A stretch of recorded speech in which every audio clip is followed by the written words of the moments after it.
Assalamualaikum warahmatullahi wabarakatuh.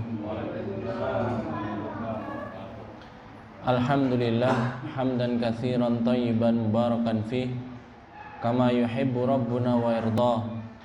Wa asyhadu an la ilaha illallah wahdahu la syarikalah wa asyhadu anna Muhammadan abduhu wa rasuluh. Ya ayyuhalladzina amanu taqullaha haqqa tuqatih wa la tamutunna illa wa antum muslimun, amma ba'd. Ma'asyiral muslimin rahimani wa rahimakumullah. Alhamdulillah, kita bersyukur pada Allah Azza wa Jalla pada pagi yang cerah ini kita diberikan oleh Allah Subhanahu wa taala kenikmatan yang besar, yaitu nikmatul Islam wa nikmatul iman. Kenikmatan kita diberikan taufik menjadi seorang muslim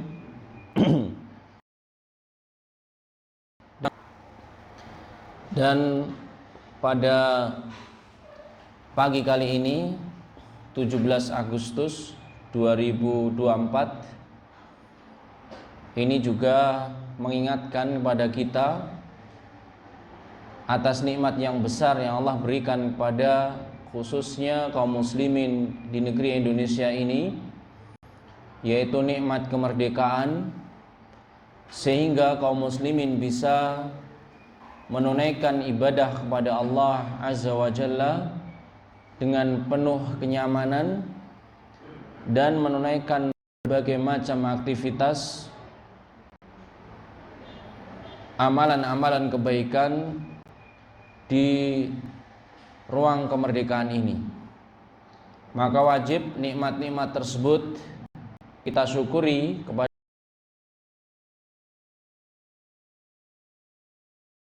amin ya rabbal alamin.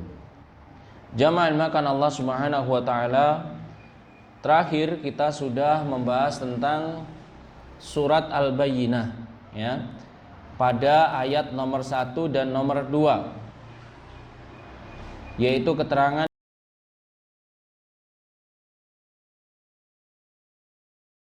ya, yang dibawa oleh Rasulnya Muhammad sallallahu alaihi wasallam yang membawa kitab yang disucikan ya, kitab yang suci dan disucikan oleh Allah Azza wa Jalla, sehingga wahyu Al-Qur'an ini sampai hari kiamat ya, kemurniannya terjaga secara lafaz, secara makna ya, sehingga manusia, hamba-hamba Allah yang ingin menyelamatkan dirinya baik dari kerumitan, kesulitan di dunia dan terlebih kesulitan-kesulitan yang nanti datangnya setelah hari kiamat, maka pegangannya adalah wahyu yang Allah Subhanahu wa taala turunkan.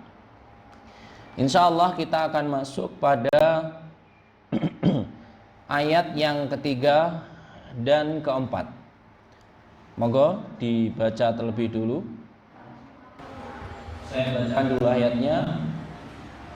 Allah Subhanahu wa taala berfirman, "Fiha kutubun qayyimah وَمَا تَفَرَّقَ الَّذِينَ أُوتُوا الْكِتَابَ إِلَّا مِنْ بَعْدِ مَا جَاءَتْهُمُ الْبَيِّنَةُ."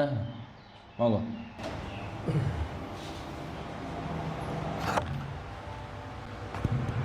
A'udzubillahi minasyaitonir rajim. Ayat yang ketiga dan keempat. Fiha kutubun qayyimah wa ma faraqal ladzina utul kitaba illa min ba'di ma ja'atuhumul bayyinah. Oleh karena itulah Allah berfirman, fiha, di dalamnya terdapat, yakni di dalam lembaran-lembaran tersebut, kutubun qayyimah, kitab-kitab yang lurus, yakni berita-berita yang benar, perkara-perkara adil yang menunjukkan kepada kebenaran dan jalan yang lurus. Maka apabila keterangan yang nyata ini dikemukakan kepada mereka, niscaya seketika itu pula nampaklah perbedaan antara para pencari kebenaran dengan orang-orang yang tidak benar-benar mencarinya. Sehingga celakalah orang-orang yang celaka dan berbahagialah orang-orang yang berbahagia berdasarkan keterangan yang nyata. Jika ahli kitab itu tidak beriman terhadap Rasul ini dan menentangnya, maka ini tidaklah berangkat dari kesesatan dan penyimpangan mereka. Sebab tidaklah mereka berpecah belah dan berselisih pendapat. Ila min ba'di ma ja'athumul bayyinah. Mereka melainkan sesudah datang kepada mereka bukti yang nyata yang mestinya menjadikan mereka bersatu dan bersependapat. Akan tetapi hal ini dikarenakan kebodohan dan kehinaan mereka. Petunjuk yang justru menambah kesesatan mereka belaka, dan ilmu pengetahuan yang datang hanya menambah kebutaan. Padahal seluruh kitab datang dari satu sumber dan satu agama. Baik. Pada ayat yang ketiga Allah Subhanahu wa taala berfirman, fiha kutubun qayyimah. Di dalamnya, yaitu dalam suhuf-suhuf, lembaran-lembaran yang Allah Subhanahu wa taala berikan kepada para rasul, ya. Kutubun qayyimah, ya. Kitab-kitab yang qayyimah, yang lurus. Jamaah makan Allah Subhanahu wa taala.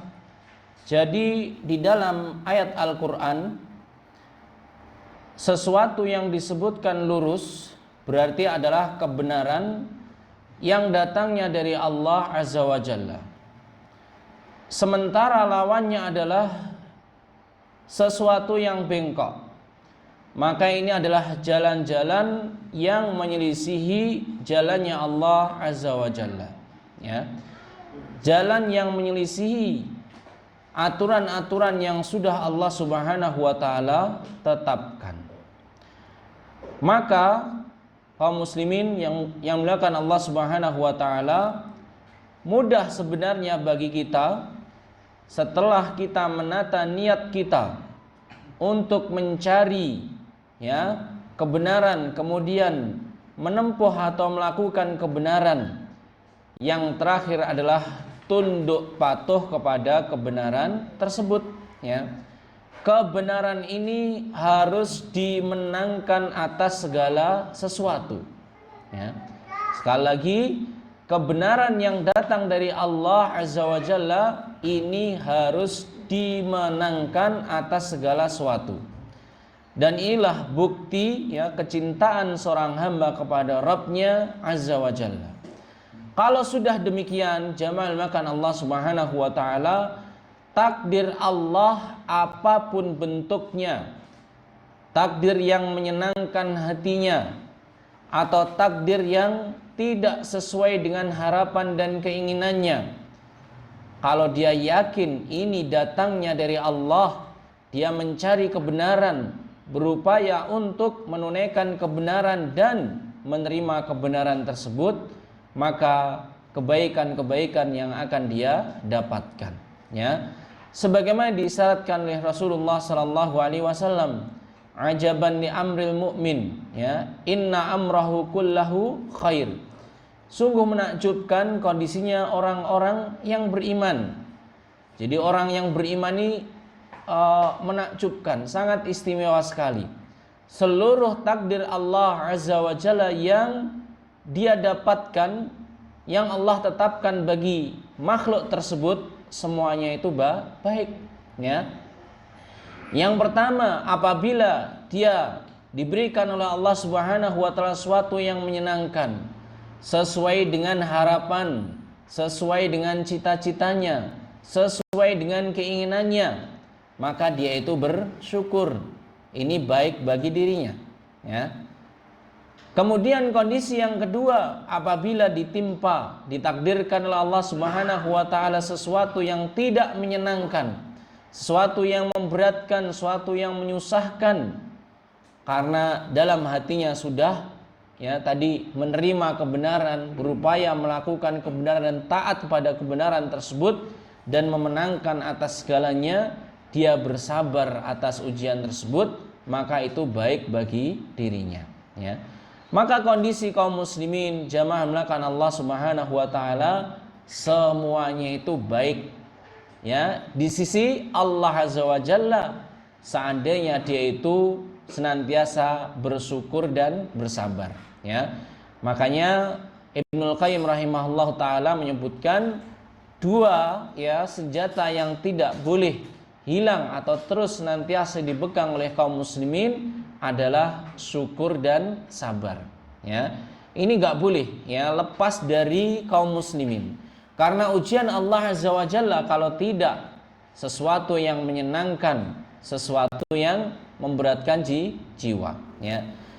Banyak contoh yang disebutkan oleh Allah Azza wa Jalla, bagaimana kondisinya orang yang diuji oleh Allah dengan kenikmatan, ternyata kenikmatan malah menghancurkannya. Seperti Fir'aun, seperti Qarun. Ini kenikmatan-kenikmatan yang Allah berikan ketika mereka di dunia. Memiliki kekuasaan, memiliki kekayaan, memiliki kesehatan, memiliki pengaruh.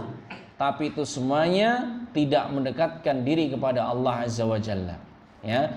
Karena konsepnya tadi tidak ada pada diri mereka. Mencari kebenaran, ya, kemudian mengamalkan kebenaran, kemudian tunduk dan patuh kepada kebenaran tersebut.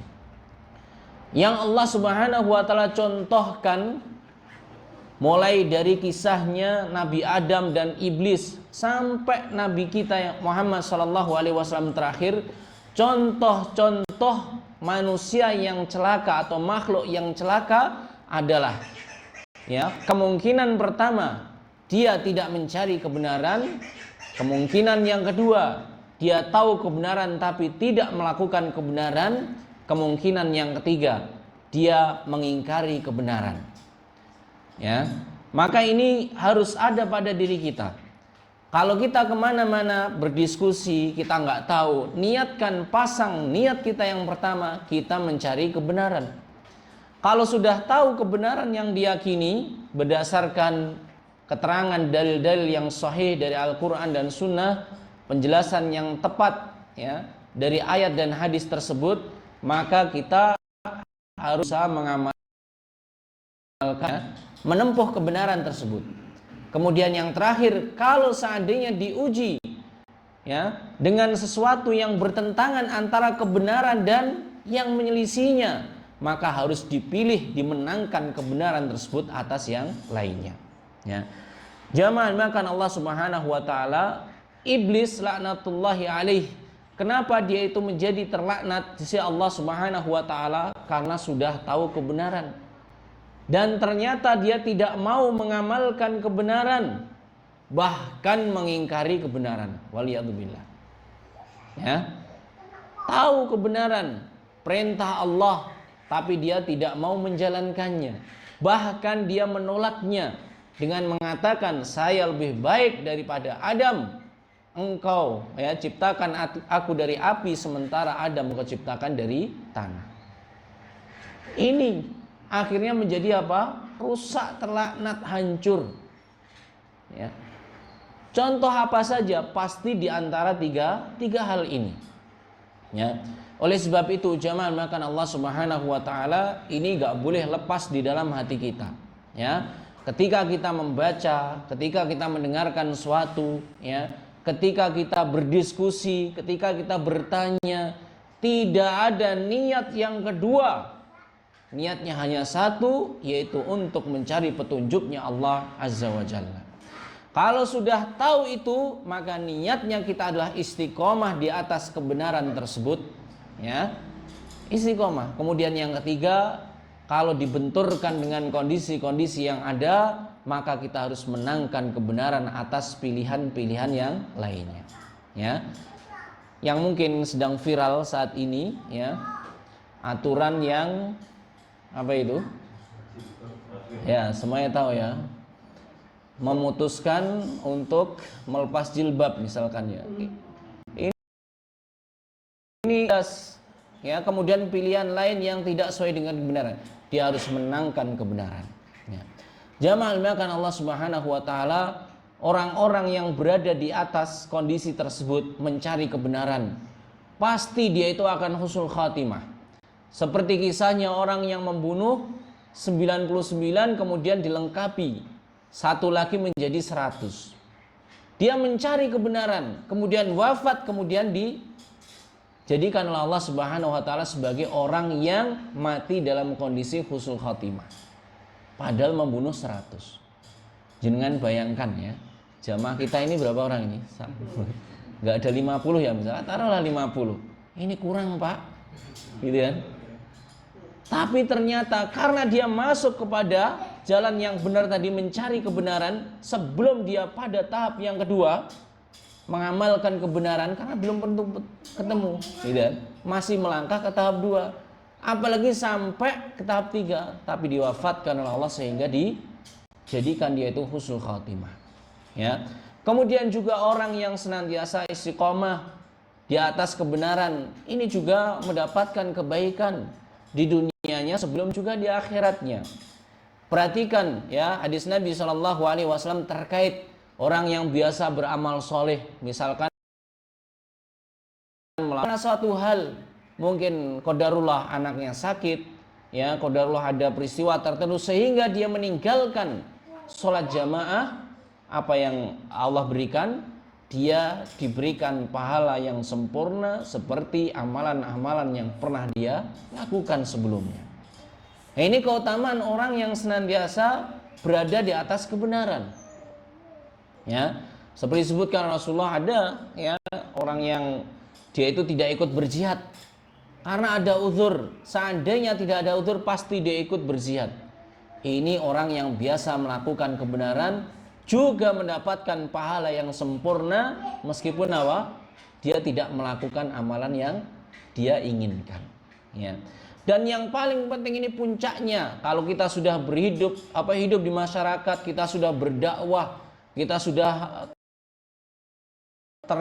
sudah berhubungan dengan manusia lain. Nah, ini yang perlu kita pegang kuat-kuat. Kita harus menangkan kebenaran daripada pilihan-pilihan yang lainnya. Inilah jalan yang lurus jamaah dimakan Allah Subhanahu wa taala. Jadi kabar-kabar di dalam ya suhuf atau lembaran-lembaran tersebut adalah kabar-kabar yang benar. Meskipun akal kita pun ilmu kita, meskipun pengalaman kita mungkin tidak mencocoki kabar yang Allah Subhanahu wa taala beritakan. Ya. Tapi apa tugas kita? Kalau kita sudah beriman, itu dikabarkan oleh Allah, maka kita itu sami'na wa ata'na. Mendengar kabar tersebut, memperhatikannya, kemudian dan mentaatinya. Ya. Jadi kabar yang Allah Subhanahu wa taala sampaikan di dalam ayat-ayat Al-Qur'an atau hadis-hadis Nabi SAW ini juga termasuk wahyu dari Allah, maka itu adalah kabar-kabar yang benar. Ya. Kemudian perintah-perintah yang Allah Subhanahu wa taala tetapkan ini juga perintah yang adil, ya. Berbeda dengan perintah yang dilakukan oleh makhluk. Kalau perintah yang dilakukan tidak umumnya karena ada manfaat di dalamnya. Betul gitu? Di dalamnya. Bahkan tidak peduli kalau itu bisa merugikan orang lain, bisa menzalimi atau memudaratkan yang lainnya. Jadi intinya di situ ada kemanfaatan, ada keuntungan, maka akan perintah. Rata-rata ya perintah yang datangnya dari makhluk seperti itu. Tapi kalau perintah dari Allah Azza wa Jalla, tidaklah Allah perintahkan kecuali di dalamnya ada hikmahnya. Hikmah yang akan didapatkan secara langsung oleh orang yang melakukan perintah tersebut dan juga nanti akan dia dapatkan dalam kehidupan selanjutnya, yaitu di akhirat kelak. Ya. Cari perintah Allah apapun, pasti di dalamnya ini ada apa? Ada hikmahnya, ada keuntungan bagi orang-orang yang mengikuti perintah tersebut. Meskipun dirasakan oleh makhluk ini berat, ya. Meskipun dirasakan oleh makhluk ini harus berkorban, ya. Ini harus mengeluarkan ini dan itu. Tapi di balik itu semuanya ada kemaslahatan, kemanfaatan dan juga keuntungan yang akan didapatkan oleh makhluk. Jadi perintah Allah ini adil, ya. Perintah Allah ini penuh dengan hikmah. Perintah Allah ini menguntungkan bagi makhluk, ya. Nah, ini pasti, ya, karena Allah Subhanahu wa taala itu Al-Hakim, ya, pemilik hikmah. Jadi setiap yang diperintahkan oleh Allah ini pasti ada hikmahnya, ada keuntungannya. Dan itu semuanya yang bisa menghantarkan manusia kepada kebenaran dan jalan yang lurus. Ya, jamaah dimuliakan Allah Subhanahu wa taala. Saya dulu, ya, mungkin semuanya punya pengalaman, ya. Zaman dahulu di kampus kami itu kalau liburan musim panas itu sampai 4 bulan, ya. Kalau disambung hari raya itu kadang 5 bulan. Belum nanti mundurnya dosen-dosen yang datang itu bisa 5 bulanan liburnya itu. Bayangkan itu, ya. 5 bulan libur kuliah. Sudah hampir 1 semester sendiri, ya. Nah itu rasanya bosen banget gitu kan. Tapi ternyata ada panggilan sholat, ada berbagai macam perintah agama yang diperintahkan itu menenteramkan kita dan menenangkan, ya. Kenapa banyak orang yang stres, banyak orang yang bingung, banyak orang yang bahasanya anak sekarang banyak yang depresi atau apalah gitu kan, bahasa anak sekarang ini karena mereka itu jauh dari agama, ya, jauh dari agama. Ketika seorang menjalankan agama ini, ya, jiwanya itu tentram, fisiknya juga sehat, ya. Rasulullah Shallallahu Alaihi Wasallam di dalam kehidupannya ini sakitnya cuman beberapa kali saja, ya. Sementara kita kudanan titik pilek gitu kan, mangan es watuk kena angin gergesi gitu kan, ya, mungkin perlu dikoreksi amalan kita gitu kan. Rasulullah sedihnya juga ya sangat sedih cuman beberapa kali saja dan itu bisa dicairkan. Karena apa? Menjalani agama Allah Subhanahu wa taala atau kebenaran ini. Sementara manusia sekarang, waliyadzubillah, semoga kita dihindarkan, ya, berpindah dari kesedihan satu kesedihan yang lainnya. Dibesar-besarkan. Padahal seandainya dia itu bismillah, tawakal kepada Allah, nyari solusi juga ringan. Ya, karena apa? Sesungguhnya ujian yang terbesar itu adalah ujian yang diterima oleh para rasul. Kemudian orang setelahnya dan seterusnya. Dan maka kalau ada orang yang stres, depresi, bingung, linglung, guyu dewe gitu kan, ngaplo wae gitu kan, dijak omong nggak nyambung dan seterusnya, maka perlu didekatkan dengan agama, ya. Perlu didekatkan dengan agama sehingga dia itu akan normal kembali jiwanya. Ya, ada harapan-harapan kebaikan yang Allah Subhanahu wa taala, kebaikan akhirat yang dinanti-nanti ini akan menjadikan manusia itu jiwanya itu bergairah, ya, bersemangat, jiwanya itu hidup kembali, ya.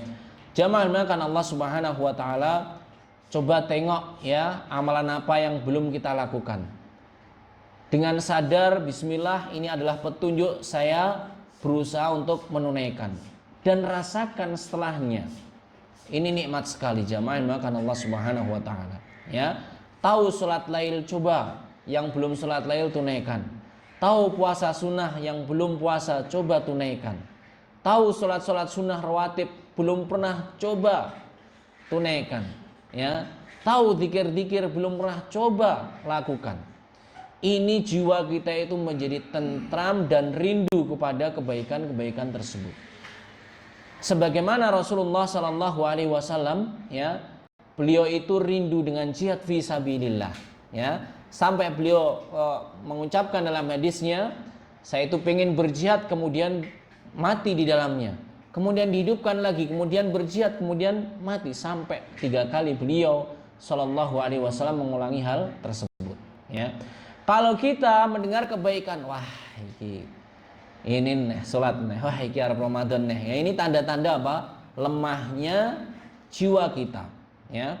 Jadi semangat mencari kebenaran, melaksanakan dan membela kebenaran ini kurang, ya. Jamaah makan Allah Subhanahu wa taala, jadi ya membenarkan kabar yang datang dari Allah, menunaikan perintah-perintah Allah, ini akan menghantarkan seorang pada kebenaran dan menjadikan seorang tersebut senantiasa berada di atas jalan yang lurus, ya. Maka apa? Ini harus kita usahakan. Apabila datang pada mereka keterangan dari Allah Azza wa Jalla, maka disitulah akan nampak, ya, siapakah pencari kebenaran dan siapakah orang yang mengingkari kebenaran, ya. Kalau hatinya jujur, hatinya bersih mencari kebenaran, pasti Allah Subhanahu wa taala akan memberikan kemudahan bagi dirinya, ya. Tapi kalau sebaliknya, dengan dia bangga dengan keilmuannya sendiri, dia merasa cukup dengan pengalamannya, ya, dia merasa pintar dengan kecerdasannya dan seterusnya, dan dia tidak tunduk kepada wahyunya Allah Subhanahu wa taala, pasti akan menolak kebenaran, ya.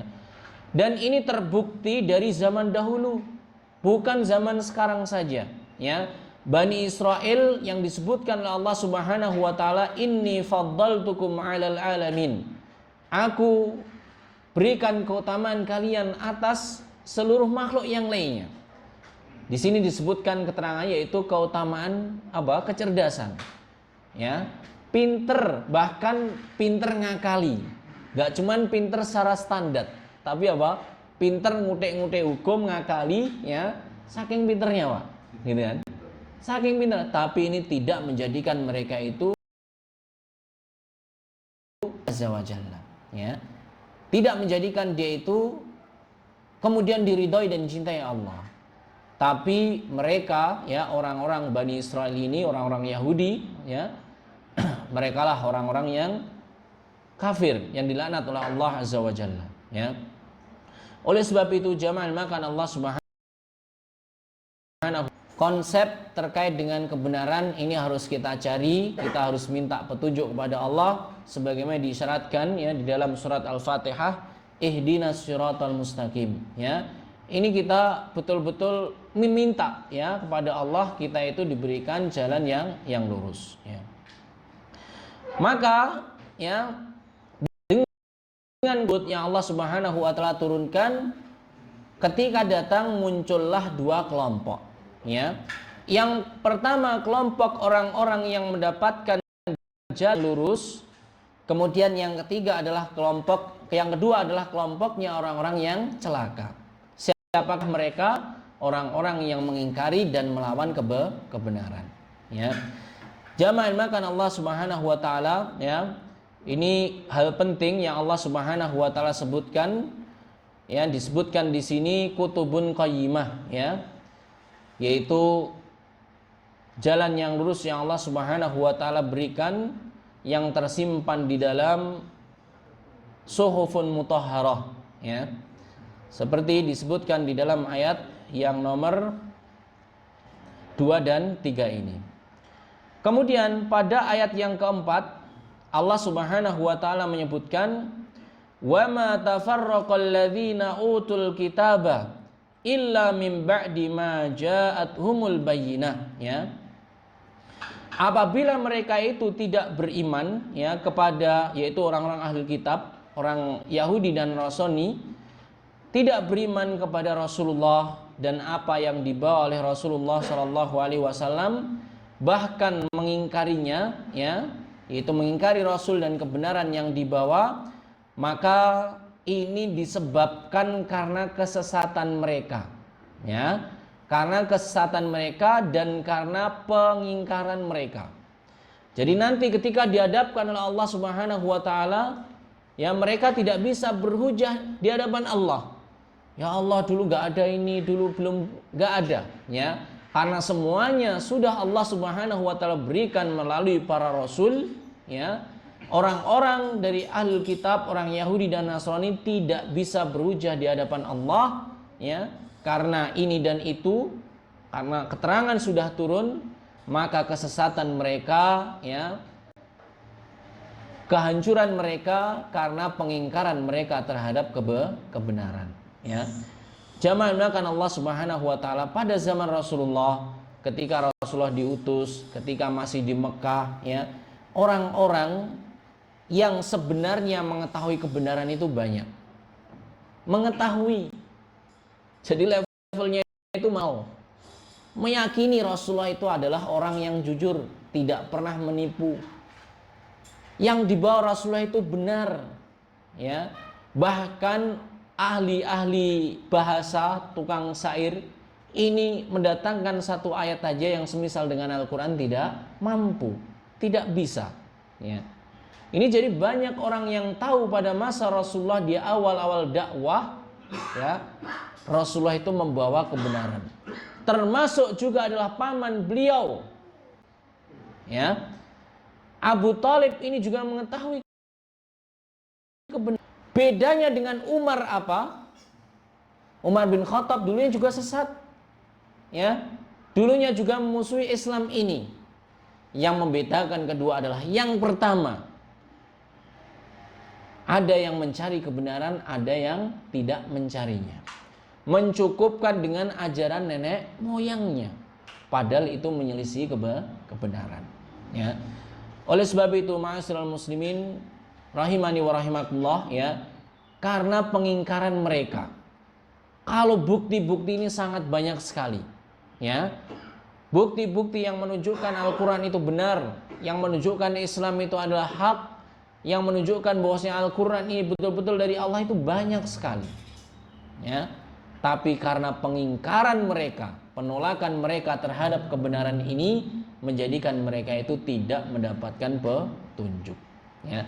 Maka orang yang tawadhu yang sebenarnya, jamaah dimuliakan Allah, bukan hanya orang yang menunduk ketika ada di hadapan manusia, bukan pula orang yang diam seribu bahasa ketika manusia sedang berbincang-bincang, ya. Bukan pula orang yang senantiasa, ya, menyendiri, ya, di hadapan manusia. Ini bukan hakikat tawadhu. Tawadhu yang sebenarnya adalah orang yang tunduk kepada aturan Allah Azza wa Jalla dan tidak memenangkan aturan-aturan yang lainnya, ya. Oleh sebab itu, jamaah dimuliakan Allah Subhanahu wa taala, ya, di sini disebutkan karena itulah mereka itu berpecah belah, ya. Berpecah belah karena mereka menolak kebenaran ini, sehingga mereka itu berpecah belah antara satu dengan yang lainnya. Demikian juga umat ini berpecah belah karena apa? Memahami agama tidak benar, ya. Tidak menjalankan agama yang benar. Yang kafir, ya, mereka sudah lelah. Mereka sudah merasa tidak bisa lagi kalau seandainya memalsukan wahyu Al-Quran atau hadis. Ya bisa, ya. Sangat terjaga Al-Quran dengan mutawatirnya. Dari zaman ke zaman lafadznya ini terjaga, gak bisa ini kalau merubah satu huruf pun. Hadis dengan sanad-sanad para ulama, ini juga tidak bisa kita itu bikin-bikin hadis palsu. Mereka menyerah kalau kayak gini. Mereka kemudian melawan Islam ini dengan cara apa? Pemahaman yang baru bisa dimasuki. Slogannya sama, ayo kita berhujah dengan Al-Quran dan Sunnah, Al-Quran dengan hadis Rasulullah. Tapi ketika memahami Al-Quran dan hadis, sebagian manusia mendapatkan petunjuk, sebagian dari mereka mengikuti hawa nafsu, ya. Yang mengikuti petunjuk ketika mereka memahami Al-Quran dan hadis Rasulullah sesuai dengan apa yang diamalkan oleh Rasulullah dan para sahabat yang telah mendapatkan keridhaan dari Allah Subhanahu wa taala. Sementara yang lain menafsirkan dengan tafsir sendiri-sendiri. Ya, ini ya. Ini yang sekarang bisa dimasuki oleh orang-orang kafir, orang-orang yang musuhi kaum muslimin, ya.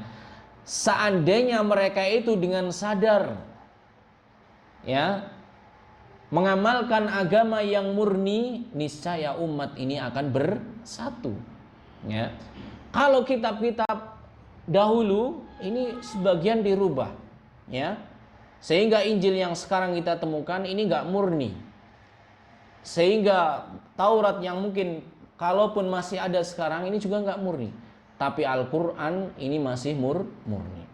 Bagaimana Allah menjaganya dari orang-orang yang memasuki dari pemahaman tersebut? Senantiasa ada segolongan umat, ya, dari umat Rasulullah ini yang terus berada di atas kebenaran. Islamnya ini sesuai ma ana alaihi wa ashabi. Islamnya atau mengamalkan Islam ini sesuai dengan yang aku amalkan dan juga para sahabatku. Ya, inilah yang disebut dengan salaf. Salaf itu terdahulu, ya, yaitu siapa? Rasulullah dan para sahabatnya. Sementara orang yang mengikutinya yaitu salafi. Itu ya itu ya. Namanya nisbah itu ya. Artinya apa? Pengikutan. Ya. Jadi salafi orang yang mengikuti Rasulullah dan juga para sahabatnya. Jadi ini pemahaman bukan kelompok, gitu ya. Bukan kelompok tapi pemahaman. Kalau kita semuanya betul-betul mengikuti Rasulullah dan para sahabatnya, sama. Kita semuanya adalah salafi. Ini ya. Kita semuanya adalah salafi. Meskipun mungkin tempatnya ada yang sini, ada yang sana. Yang penting cara memahami agama yang sesuai dengan petunjuk Rasulullah dan juga para sahabatnya, maka disebut salafi, ya.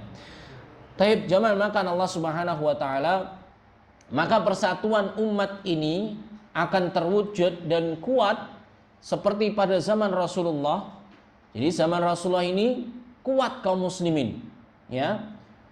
Ketika peperangan secara fisik kuat, ya, secara mental ini juga kuat, ya, secara ekonomi juga kuat.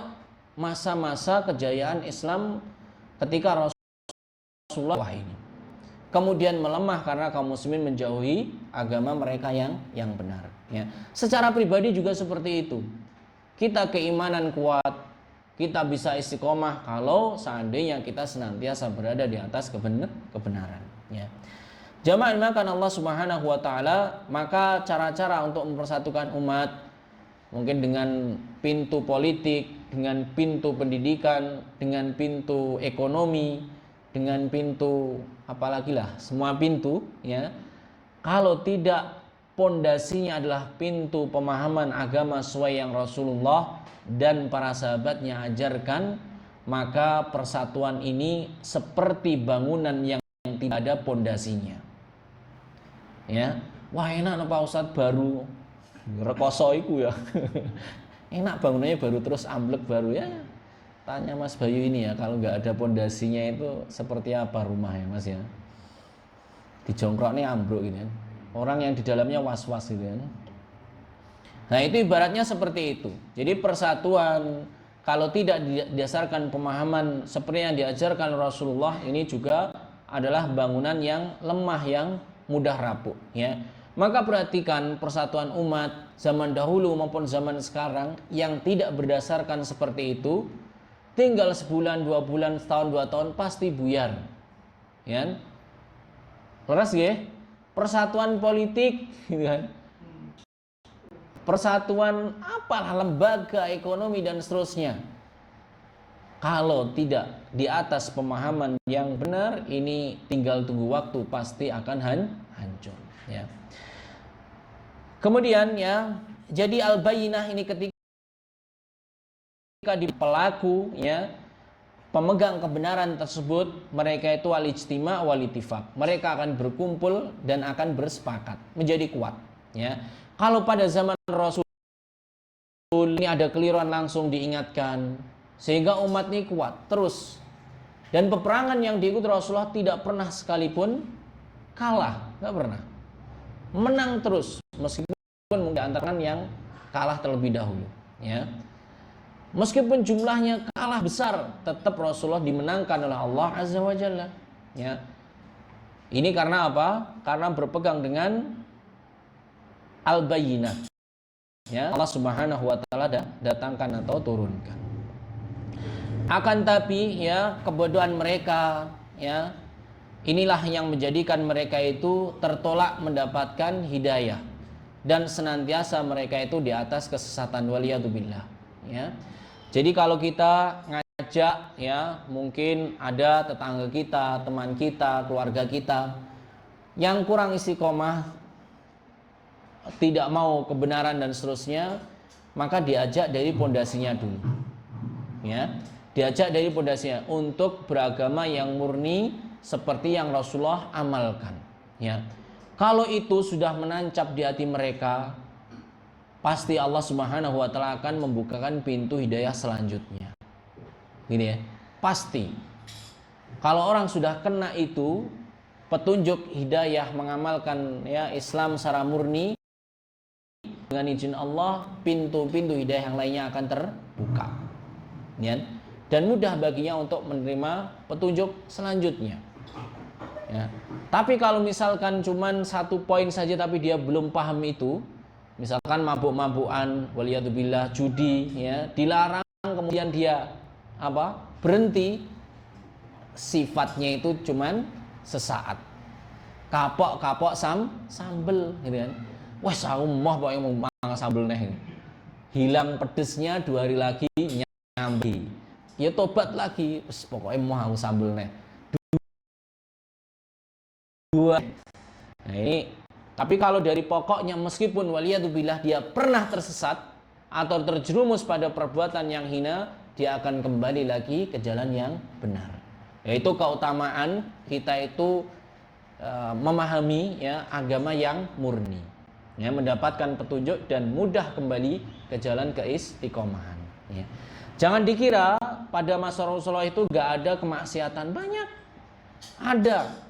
Bedanya apa? Langsung dibimbing Rasulullah sehingga mereka itu kembali ke jalan kebenaran. Ya, ada maaf sampai berbuat zina, ada yang sampai bertikai dengan keluarga, ada yang bermusuhan dengan orang tuanya. Waliyadzubillah, ini perbuatan dosa-dosa. Tapi apa? Karena dia itu sudah paham ya agama yang murni, maka mudah bagi mereka untuk kembali. Gitu ya. Nah ini juga berlaku bagi kita ya, agar kita mendapatkan petunjuk ya harus kita pasang bahwasanya diri kita itu hanya menerima agama yang dulu pernah diajarkan oleh Rasulullah dan diamalkan oleh beliau sallallahu alaihi wasallam. Maka ya hidayah ini bagi orang-orang yang tidak menginginkannya, petunjuk yang jelas menjadi suatu yang tidak jelas, gitu kan? Suatu yang samar atau bahkan suatu yang membingungkan, waliyadzubillah, ya. Oleh sebab itulah ya kitab ini diturunkan ya, dan kitab ini isinya sama meskipun syariatnya berbeda. Ya. Artinya apa? Bahwasanya semuanya itu satu tujuannya, agar manusia itu mendapatkan petunjuk ya di dalam beramal dan beribadah kepada Allah Azza wa Jalla. Meskipun syariat mungkin berbeda antara umat Nabi Muhammad dengan umat Nabi Isa, dengan umat Nabi Musa, syariatnya mungkin berbeda cara beribadahnya. Tapi mereka hanya beribadah kepada Allah Azza wa Jalla. Jama'al makan Allah Subhanahu wa taala ya. Sebelum kita tutup ya, tadi kita sebutkan beberapa poin dan ini penting sekali. Ya, kita ingat-ingat, kita catat ya. Tidak hanya dalam kertas kita tapi di dalam hati kita. Terkait dengan orang yang senantiasa husnul khatimah ya, dimanapun posisinya, yang pertama yaitu orang yang senantiasa membuka diri mencari kebenaran. Kemudian yang kedua, orang yang senantiasa berusaha untuk mengamalkan kebenaran atau petunjuk ya. Kemudian yang ketiga, orang yang senantiasa memenangkan kebenaran di atas pilihan-pilihan yang lainnya. Kemudian poin yang kedua, agar kita itu mudah kembali ya, ke jalan yang benar setelah mungkin kita mendapatkan musibah, tergelincir pada perbuatan yang dimurkai oleh Allah, yaitu senantiasa menanamkan di dalam diri kita untuk mengamalkan agama yang ya, mengamalkan agama, in tansurullah yang surkum ya. Jadi kalau kalian menolong Allah, yaitu maksudnya adalah mengamalkan agama Allah yang murni ini, pasti Allah akan menolong kalian. Kalau kalian berada di dalam lembah kemaksiatan, diangkat oleh Allah kalau kalian berada di lembah kesulitan akan dimudahkan oleh Allah. Ini adalah bentuk pertolongan Allah kalau kita mengamalkan agama yang murni Rasulullah Shallallahu Alaihi Wasallam dan juga para sahabatnya. Kemudian yang terakhir, ini merupakan faedah pada pertemuan yang lalu, ya. Jamaah makan Allah Subhanahu Wa Taala, setelah para rasul dan para nabi tidak ada seorang hamba pun yang mereka itu terbebas dari perbuatan dosa dan kemaksiatan, ya, yang maksud para nabi dan rasul, ya.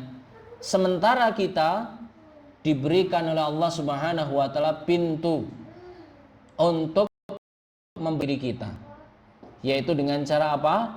Beristighfar dan bertaubat, ya. Ini pintu yang Allah Subhanahu wa taala berikan, solusi yang Allah Subhanahu wa taala berikan, karena kita bukan orang-orang yang maksum, ya. Orang lega dari perbuatan dosa dan kemaksiatan. Itu 3 faedah penting yang kita sampaikan pada ini. Kita diberikan hati yang lapang oleh Allah Subhanahu wa taala untuk menerima kebenaran. Semoga kita dikokohkan oleh Allah Subhanahu wa taala di atas kebenaran, dan semoga kita dikuatkan oleh Allah Subhanahu wa taala untuk memilih dan membela kebenaran. Amin. Sisa waktu, ya, bisa digunakan untuk tanya jawab, ya, terkait dengan materi yang kita sampaikan pada pagi kali ini atau pertemuan yang sudah berlalu. Barakallahu fiik. Monggo.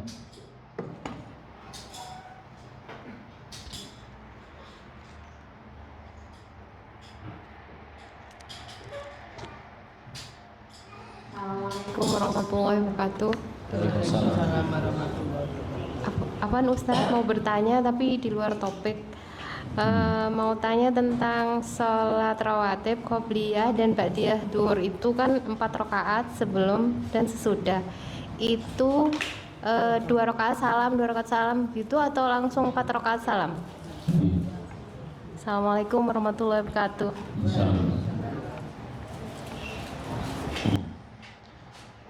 Jadi sholat sunnah rawatib semuanya itu 2 rakaat salam, ya. Misalkan qobliyah zuhur dia menunaikan 4 rakaat, maka 2 rakaat kemudian 2 rakaat lagi salam.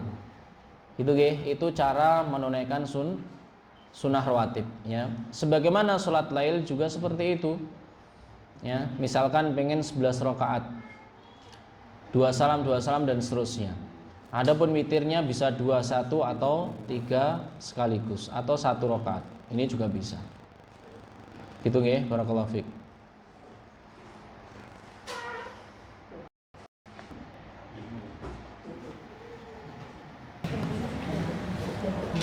Maksud Ustaz, kami mohon penjelasan lagi.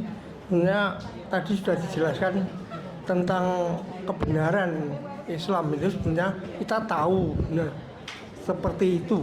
Tapi kenapa hal ini bisa terjadi yang padahal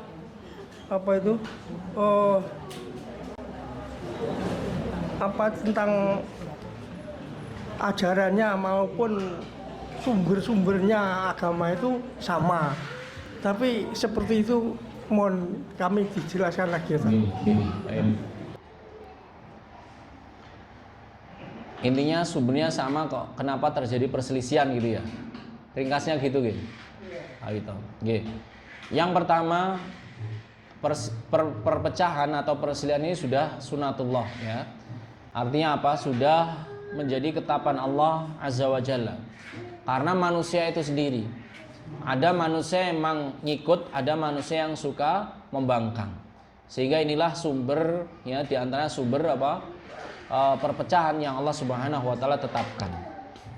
Kenapa sumbernya itu sama namun perpecahan ini terjadi, ya, perselisihan ini terjadi? Kembali lagi, salah satunya karena perbedaan pemahaman. Gitu ya. Pernah terjadi pada zaman Rasulullah, ada sekelompok sahabat yang diutus, ya. Mereka mendapatkan perintah dari Rasulullah dengan kalimat yang sama, ya, dengan perintah yang sama. Namun pelaksanaannya berbeda, ya. Apa yang terjadi? Padahal perintahnya sama, ternyata cara memahaminya berbeda, ya. Ini yang terjadi pada umat, sehingga mereka itu berselisih antara satu dengan yang lainnya, padahal sumbernya sama. Makanya agar, ya, ini menjadi satu, dan itulah jalan yang benar ketika memahami nas-nas Al-Quran, hadis-hadis Rasulullah, ya, ini dipahami sesuai dengan apa yang dulu pernah dipahami dan diamalkan oleh Rasulullah dan juga para sahabatnya, ya. Bagaimana itu mempraktekannya? Ada mungkin sebagian ayat-ayat yang diperselisihkan tentang nama-nama dan sifat-sifat Allah Subhanahu wa taala. Kalau ini dipahami, ya, dengan versi masing-masing, 5 orang memahami dengan modelnya masing-masing, terjadi banyak pemahaman, perselisihan. Mungkin 5 atau lebih, karena satu orang mau mungkin gini, mungkin gitu, ya. Terjadi 5 atau lebih pendapat. Tapi bagaimana kalau seandainya dipahami sesuai dengan apa yang dipahami Rasulullah dan para sahabatnya yang sudah sah, ya, artinya dikatakan oleh Allah untuk mengikuti mereka. Akan terjadi satu pemahaman meskipun banyak pemikiran, ya. Karena apa? Kembalinya yang menjadi hakim, yang menjadi pemutus ini adalah apa yang dipahami oleh Rasulullah dan juga para sahabatnya. Mungkin ada yang bertanya, kenapa toh kalau pengen maju ya sudah dipahami dengan orang yang pintar zaman sekarang dan seterusnya. Silahkan kalau itu perkara-perkara dunia, ya. Tapi kalau perkara agama, yang dipuji oleh Allah ini adalah umat-umat terdahulu, ya. Yang direkomendasikan untuk diikuti adalah Rasulullah dan juga para sahabatnya. Demikian juga Rasulullah menyatakan demikian, ya, di banyak hadisnya, untuk beragama sesuai dengan yang dijalani oleh Rasulullah dan juga para sahabatnya, gitu, ya. Jadi gitu, Pak, kenapa sumber yang sama kok terjadi perbedaan? Karena mereka memahami nas-nas Al-Quran atau hadis Rasulullah sesuai dengan pemahaman masing-masing, gitu, ya. Nah, inilah terjadi kelompok-kelompok, kemudian ada pengikutnya seperti itu. Tapi kalau saya mengembalikan pada Islam yang murni di awal, pasti tidak ada perselisihan seperti masa pada zaman siapa? Rasulullah dan juga para sahabatnya. Kalaupun ada perselisihan, langsung diputuskan oleh Rasulullah Shallallahu Alaihi Wasallam. Barakallahu fiik. Assalamualaikum warahmatullahi wabarakatuh. Mohon penjelasan, Ustadz. Sebelumnya saya minta maaf, ini di luar tema. Yang akan saya tanyakan, saya itu pernah ditanya seseorang, jawaban saya nanti menunggu dari Ustadz yang benar itu bagaimana, yaitu tentang mimpi, Ustadz. Seseorang itu mimpi, laki-laki ataupun perempuan, jika malam harinya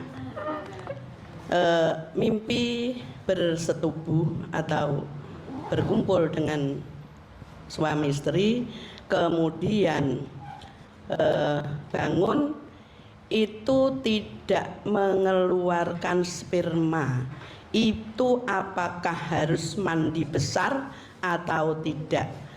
Demikian, mohon. Terima kasih. Assalamualaikum warahmatullahi wabarakatuh. Waalaikumsalam. Saya tanyakan ke syekhnya juga, ya. Ya, sambil ini yang lain. Saya tak sambil mencari biar apa? Nggih. Tes 1. Assalamualaikum warahmatullahi wabarakatuh. Berkaitan dengan yang dibicarakan tadi mengenai kebenaran. Kalau kita itu sebagai orang atau hamba Allah yang kepingin sekali dekat dengan Allah, tapi untuk mencari kebenaran itu yang hakiki, kita memakai wasilah itu. Yang mana wasilah itu kalau sesuai dengan silsilahnya, mulai dari Nabi Muhammad sampai para sahabat, kemudian sampai silsilahnya sampai sekarang mungkin. Apa itu, bagaimana ini, mohon penjelasannya. Kemudian untuk yang misalkan mencari kebenaran tapi berdasarkan tafsiran Al-Quran dan hadis, apabila itu ada dasarnya dari Al-Quran, tapi hal semacam itu tuh masih disanggah dengan hadis-hadis itu, bagaimana itu untuk anunya? Yang diikuti yang mana, dalil yang benar gitu. Terima kasih. Wassalamualaikum warahmatullahi wabarakatuh. Wassalam. Yang pertama, jadi ngikuti kebenaran itu bukan dilihat dari orangnya, ya, atau silsilahnya dia, bukan, ya. Itu nomor sekian, ya. Yang nomor pertama adalah apa yang dia sampaikan, ya. Dulu juga ada para sahabat, ya, seperti Abu Hurairah, dia itu menyampaikan hadis yang sangat banyak sekali dari Rasulullah, ya. Tapi siapakah beliau? Beliau ini bukan seorang bangsawan atau punya keturunan yang baik, ya. Atau sekarang misalkan keturunan yang baik itu keturunan Rasulullah, ya, misalkan ya itu, ya. Atau disebut apa? Habaib, ya. Saya punya teman namanya Habib, tapi bukan Habib yang itu. Kembali ke situ. Jadi kebenaran itu tidak diukur dari orangnya, ya, atau siapa dia, bukan. Tapi kebenaran, hakikat kebenaran yang sebenarnya apa yang dia sampaikan, ya. Kalau yang dia sampaikan ini adalah qala Allah wa qala Rasul, kemudian menukilkan, ya, maknanya tersebut apa yang dipahami oleh Rasulullah dan juga para sahabatnya, dari siapapun datangnya kita imani, ya. Kemudian juga sebaliknya, seandainya kita dapati, ya, perkataan dari orang yang dianggap silsilahnya itu baik, keturunan Rasulullah dan seterusnya, tapi ternyata menyelisihi ajaran Rasulullah, ya, pemahaman Rasulullah, maka wajib bagi kita untuk memenangkan kebenaran daripada memilih pilihan yang lainnya. Gitu kan? Memenangkan kebenaran apa tadi? Yaitu pilihan yang sesuai dengan Allah dan Rasulnya, itu yang kita menangkan. Gitu, ya. Itu yang nomor satu. Jadi jangan pandang siapa yang ngomong, karena sekarang pun identitas itu dijual belikan, ya. Misalnya Pak Mat ini kan mau jadi Habib, gitu kan, ya, nanti tinggal daftar saja, gitu kan. Saya Habib tapi keturunan nggak tahu keberapa, jadi Arabnya agak hilang misalnya, ini ya, terkontaminasi, gitu kan. Jadi nggak benar kayak gitu, ya. Yang kita menangkan adalah kebenaran. Terus kemudian yang kedua, kalau hadis dibantah dengan hadis dan seterusnya, ini yang saya sebutkan tadi, bahkan kelompok sesat, ya, di dalam memahami nama-nama dan sifat Allah, semuanya pakai apa? Al-Quran dan hadis, gitu, ya. Semuanya juga pakai Al-Quran dan hadis. Loh, kenapa hadis sama Al-Quran ini dibenturkan, ternyata hasilnya beda, padahal sama-sama Al-Quran dan hadisnya? Ternyata beda dari sisi pemahaman lagi, Bapak, ya. Maka dilihat, kalau dia ketika membacakan ayat Al-Quran dan hadis Rasulullah, kemudian dijelaskan sendiri tanpa penukilan dari sahabat fulan ketika mendengar ayat ini kayak gini, ya, ketika mendengar perintah Rasulullah kayak gini dan seterusnya, maka kita tinggalkan yang tidak menukilkan pemahaman para salaf, gitu, ya. Karena Al-Quran dan hadis ini bisa dibawa kemana-mana, ya. Orang yang memenangkan pohon beringin, nah, nanti ada dalilnya, wala taqrabu hadhi syajarah, ya, orang yang mengalahkan, gitu kan, janganlah kamu dekati pohon ini, gitu kan. Ditafsirkan partai yang bergambar apa? Pohon beringin. Loh, inilah ada ayatnya, gitu kan. Nah ini apa sakarepe dhewe kalau kayak gitu ya. Sembelihlah apa Baqarah ini ya, sembelihkah apa ini sapi gitu kan. Yang beringin nggak terima ini loh. Ya, bantengnya suruh apa? Nyembelih. Ini ayat Al-Qur'an dibawa kemana-mana. Jadi jangan lihat hanya ayat dan hadisnya untuk membantah atau menjawab, tapi apa? Dilihat bagaimana memahami Al-Qur'an dan juga hadis tersebut secara tepat. Ya. Terutama masalah-masalah yang memang itu berselisih ya. Maka secara detail seperti itu. Karena sebagian ayat, sebagian hadis itu paham ya, jelas ini. Tapi ada beberapa permasalahan yang itu menjadi perselisihan di dalam ayat atau hadis Rasulullah Shallallahu Alaihi Wasallam. Ya.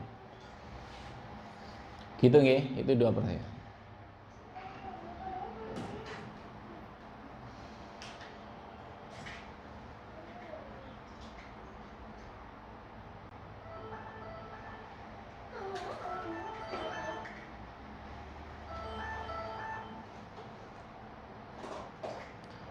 Yang lain?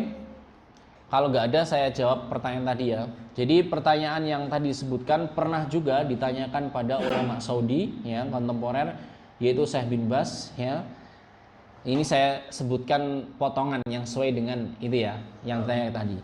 Adapun orang yang mimpi ya, kemudian tidak mengeluarkan air mani, baik itu laki-laki maupun perempuan, maka tidak wajib baginya untuk mandi besar. Gitu ya.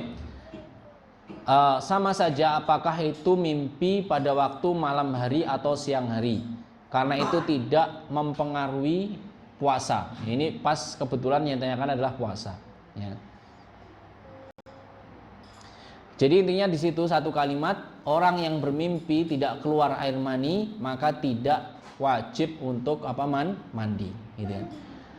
Kalau keluar tapi sudah kering ya, maka tetap wajib mandi. Ukurannya itu bukan basahnya, tapi apa? Tapi keluarnya. Gitu ya, tapi keluarnya. Seperti yang disebutkan oleh Syekh bin Baz rahimahullahu taala. Baik, barakallahu fiik. Nggih. Barakallahu. Bertanya Ustaz. Sebagian kita itu jika mendengar kajian atau ceramah atau apa yang di sana itu ada menunjukkan, si penceramah itu menunjukkan bahwa ini jangan diikuti karena ini salah, kesalahannya di sini, di sini, di sini. Itu menganggapnya itu ghibah. Ada yang risih, kok majelis kok isinya begitu risih, wis aku ngene lah, gak usah ngaruh-ngaruh wong liya, sing penting apik supaya rukun dan sebagainya. Nah sebetulnya saya membaca suatu artikel bahwa kejelekan itu harus kita kenali, jadi jangan alergi gitu. Terus dianalogikan, seorang muslim tidak hanya mempelajari, namun hendaknya ia dalam hidupnya juga mempelajari kejelekan, bukan berarti ingin melakukannya, namun justru untuk menghindari. Dicontohkan, bayangkan jika kita tidak mengenal bagaimana bentuk binatang buas. Suatu saat kita memasuki hutan belantara, yang pasti banyak hewan yang seram, terus ketemu harimau, dikiranya kucing mungkin ya, lalu dan seterusnya, padahal bisa menerkam. Nah itu permisalannya. Maka ada sebuah hadis sahabat Huzaifah ya Ustaz, Huzaifah ibnul Yaman. Beliau itu begitu bersemangat mengenali kejelekan, di samping ia juga paham amalan baik. Huzaifah berkata, manusia dahulu biasa bertanya kepada Rasulullah SAW mengenai kebaikan. Sedangkan aku sendiri, si Hudzaifah ini, sering bertanya mengenai kejelekan supaya aku tidak terjerumus di dalamnya. Nah ini mungkin penting bagi kami Ustadz untuk dikuatkan duduk masalahnya agar satu tidak alergi, dua itu menjadi kebutuhan supaya tadi dengan mengenali kejelekan kita akan mengenal kebaikan atau kebenaran. Assalamualaikum warahmatullahi wabarakatuh. Taib barakallahu fik ya. Jadi kaidah-kaidah yang dipakai atau disimpulkan oleh para ulama, maka kita itu harus bisa mendudukkannya pada posisi yang tepat ya. Yang pertama, kita itu wajib ya untuk mengetahui ya kebenaran, tapi wajib pula kita itu untuk mengetahui keburukan ya. Karena kebaikan ini dia akan sempurna sebelum seorang itu meninggalkan keburukan. Paham ya? Jadi kalau seorang memahami masalah keikhlasan ya, dia paham masalah ikhlas, maka keikhlasan ini akan menjadi sempurna ketika kapan?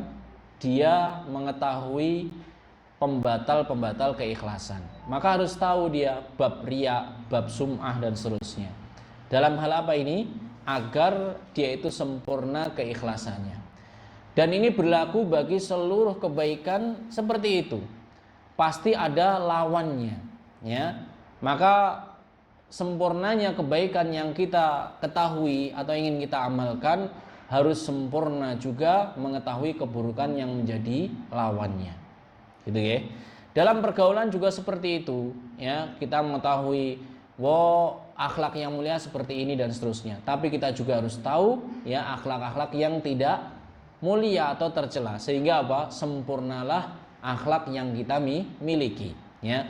Kalau kebaikan kita pelajari untuk kita amalkan, sementara keburukan kita pelajari untuk apa? Kita tinggalkan, jangan sampai terjerumus di dalamnya. Yang termasuk perpanjangan dari kaidah ini, tatkala kita ya mendengar mungkin seorang ulama atau seorang ustadz ketika memberikan peringatan kepada umat ya terhadap ulama tertentu atau ustadz tertentu memiliki penyimpangan ini dan seterusnya, maka ini bukan mimbabil ghibah ya, bukan termasuk ghibah yang terlarang ya, tapi ini termasuk mimbabit tahdzir ya, peringatan kepada umat agar mereka itu selamat. Seperti Allah Subhanahu wa taala memperingatkan ya umat manusia atau hamba-hambanya ini terhadap suatu amalan, suatu golongan ya. Ini dalam rangka apa? Agar ketika mengambil peringatan tersebut dia menjadi selamat. Gitu ya. Ya, cukup bagi kita adalah memang menegakkan kebenaran dan mengetahui keburukan tersebut untuk meninggalkannya. Bukan maaf ya dalam rangka untuk mengolok-ngolok mereka, menghinakan mereka ya, atau keburukan-keburukan yang lain. Jadi harus konsisten dalam hati kita, ini dalam rangka kita itu adalah menyelamatkan agama diri kita atau orang yang lainnya ya. Dan porsi yang demikian jamaah melakukan Allah Subhanahu wa taala harus ambil porsi yang cukup ya. Jangan tiap hari juga ya terus mendakwahkan kebaikan tapi tidak pernah memperingatkan keburukan ya, atau sebaliknya tiap hari dia itu memperingatkan keburukan tidak pernah mendakwahkan kebaikan. Tapi di saat tertentu kalau itu dibutuhkan ya kita hadirkan peringatan. Ketika saat tertentu itu butuhkan kita semangati umat untuk ya melakukan kebaikan. Jadi porsinya ini seimbang. Tapi sekali lagi tidak boleh ditinggalkan ya. Sebagaimana Rasulullah meringatkan bahayanya Khawarij ya. Rasulullah mengatakan merekalah anjing-anjing yang ada di neraka jahanam. Sebenarnya Rasulullah meringatkan Khawarij juga ya. Khawarij ini seperti orang yang keluar anak panah yang keluar dari busurnya dan seterusnya. Rasulullah mengamalkan. Tapi apa? Ini diambil ya dan tidak boleh ditinggalkan dan harus pada posisi dan porsi yang seimbang gitu ya. Jadi jangan alergi yang dengan seperti itu ya. Asalkan yang dikabarkan benar, tetap kita menangkan kebaikan ya. Yang paling mudah jamaah kita juga nggak bisa ngaji atau belajar sehari 7 jam, nggak pernah ya. Alah Pak Ustadz, sepekan sekali aja perjuangan gitu ya. Kami dulu ya, kalau kita kuliah di kampus-kampus itu syariah atau yang lainnya, kita itu belajarnya kami dulu jam 7 selesainya jam 12. Itu Senin sampai hari Jumat. Itu pun selama 4 tahun, bahkan ada yang 5 tahun. Ya. Bahkan ada yang 7 sampai 9 tahun. Itu tiap hari Pak Mat ya. Jadi kalau ketemu hari Sabtu ini luar biasa gitu senengnya gitu kan. Nah, seneng bukan karena meninggalkan belajar tapi jenuh kadang itu ya. Artinya apa? Kalau kita emang belajarnya sangat kurang sekali, paling mudah yang tadi kita mengikuti mencari kebenaran ya, terus kemudian kalau didapatkan ada perselisihan dicek. Ini yang versinya dia atau versinya Rasulullah, itu aja wis. Insya Allah nanti kalau kita bersungguh-sungguh mencari kebenaran pasti akan ditemukan. Gitu ya. Sekali lagi karena kita ngajinya nggak setiap hari, gitu kan. Kalau datang pada kita suatu yang membingungkan, kayak ngomong ini, ngomong ini, dicek Al-Qur'annya mana, ini Al-Qur'annya mana, gitu kan. Kemudian, ini kok ternyata nggak pakai keterangan para ulama, versi dia sendiri. Kok ini menukilkan keterangannya para sahabat, ini yang kita ikuti. Ringkasnya gitu. Kalau lebih ringkas sekali, ya tanya nomor saya, nanti tinggal WA, gitu kan. Kalau saya nggak tahu seperti tadi, tak tanyakan ke Syekh ya, ke ulama ya yang sudah ditulis ya pertanyaan dan jawabannya. Baik, barakallahu fiik ya, itu barakallahu fiik. Monggo tersisa satu pertanyaan mungkin.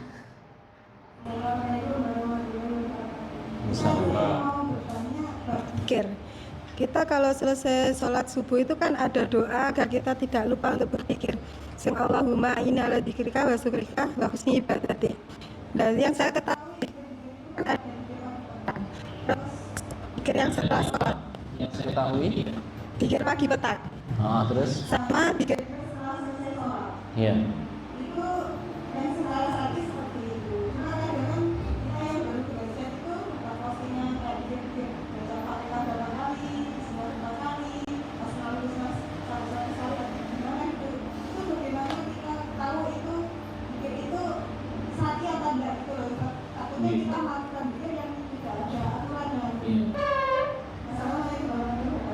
Salam.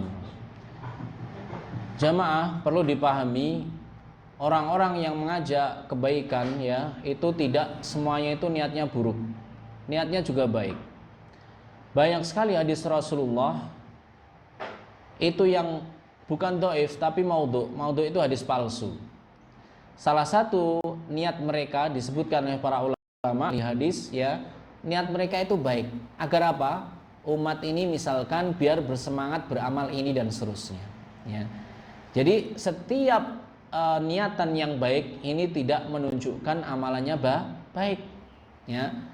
Mungkin pernah dengar ceritanya pahlawan Kediri apa itu yang gentiring-gentiring itu apa namanya Pak? Ya itu ya. Dia Robin Hood-nya zaman dahulu katanya. Jadi mencuri dari orang-orang kaya atau dari siapa penjajah gitu kan, kemudian hartanya ini dibagikan kepada orang-orang yang membutuhkan ya. Maka tidak semua niatan baik itu menjadikan amalannya itu baik ya. Dan inilah yang harus kita hindari ya. Dalam beramal jamaah maka Allah Subhanahu wa taala, kalau kita beramal maka yang menggerakkan di kita adalah perintah dalilnya. Ingat ya. Jadi kalau kita pengen zikir, pengen sholat, pengen puasa, yang menggerakkan kita sampai berzikir, sampai sholat tertentu, sampai puasa tertentu atau amalan tertentu adalah dalilnya. Gitu nggih? Dalilnya. Tapi kalau kita meninggalkan ya ini haram, ini enggak saya lakukan, ini ya butuh ini butuh larangannya gitu ya. Kalau sesuatu yang sudah jelas halal, maka kalau itu diharamkan baru kita butuh gitu ya. Jadi ada kaidahnya disebutkan para ulama. Jadi asalnya suatu ibadah ini adalah haram ya. Jadi nggak boleh kita melakukan ibadah sebelum jelas dalilnya. Dan asalnya segala sesuatu yang memang boleh, makanan, pergaulan, ya boleh silahkan sampai datang pengharamannya. Gitu ya. Jadi kalau mengatakan air ini haram, misalkan ya, ini kan bab apa ini? Air ini halal, harus jelas ini haramnya pengharamannya mana, gitu ya. Jadi seperti amalan tadi, kalau tidak ada keterangannya, ya amal kan ibadah, berarti haram kita lakukan. Ya, nggak boleh kita lakukan. Oh ternyata ada perintahnya Pak Ustadz, dicek ya. Perintahnya dari fulan si fulan, maka ini tidak menjadi dalil. Ya, karena apa? Dalil itu Al-Quran, Sunnah, Ijma' para ulama atau qiyas gitu ya. Tapi kalau perintahnya seorang untuk beramal tertentu yang itu tidak ada perintahnya di dalam Al-Quran, Sunnah atau Ijma' atau qiyas, maka ini kita tinggalkan. Gitu nggih. Jangan wah ini langsung ya suruhnya bagus kok ini ya, membaca Al-Fatihah ya sampai ngantuk misalkan, Al-Ikhlasnya sampai 2 jam misalkan ya. Dan meskipun iming-imingnya bagus, bahkan ada testimoninya ya, baca 1000 Al-Fatihah alhamdulillah ya, langsung misalkan kayak gitu, enggak jadi operasi, maka apa? Ini perlu ditinggalkan karena itu suatu amalan tertentu butuh dalil untuk kita itu beramal. Ngoten nggih, barakallahu fik, semoga ini bisa dipahami. Jamaah makan Allah Subhanahu wa taala, ini yang kita sampaikan pada pertemuan kali ini. Semoga majelis kita ini diberkahi oleh Allah Subhanahu wa taala, kita diistiqomahkan oleh Allah Subhanahu wa taala. Semoga hati kita adalah hati yang lapang untuk menerima hidayah. Langkah kita ya adalah langkah untuk selalu mengamalkan hidayah, dan semoga kita semuanya ditetapkan di atas hidayah tersebut sampai diwafatkan oleh Allah Azza wa Jalla. Wa sallallahu ala nabiyyina Muhammad wa ala alihi wa ashabihi wa man tabi'ahum bi ihsanin ila yaumiddin. Wa akhiru da'wana anil hamdulillahi rabbil alamin. Wassalamu alaikum warahmatullahi wabarakatuh.